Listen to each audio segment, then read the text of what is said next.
મારા સંબંધી ઉપર ફરિયાદ દાખલ થયેલ છે અને સેશન્સ કોર્ટમાં આગોતરા જામીન અરજી નામંજૂર થયેલ છે અને હાઈકોર્ટમાં જામીન અરજી પેન્ડિંગ છે.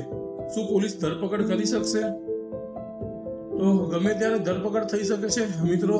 આ અંગે ઘણા લોકોને ગેરસમજ છે કે આપણે આગોતરા જામીન અરજી મૂકી દીધી છે એટલે હવે પોલીસ ધરપકડ નહીં કરી શકે, અને આવી જ ભૂલમાં આપણી ધરપકડ થઈ જતી હોય છે અને ઘણા લોકોને પોલીસ કસ્ટડીમાં પણ રહેવાનો વારો આવી શકે છે. હવે આગોતરા જામીન અરજી મૂકી હોય અને આગોતરા જામીન અરજીમાં કોઈ પણ પ્રકારનો કોર્ટે હુકમ ન કર્યો હોય તો કોગ્નિઝેબલ ઓફેન્સની અંદર પોલીસ ગમે ત્યારે વ્યક્તિની ધરપકડ કરી શકે છે અને પોલીસ કસ્ટડીમાં પણ લઈ શકે છે.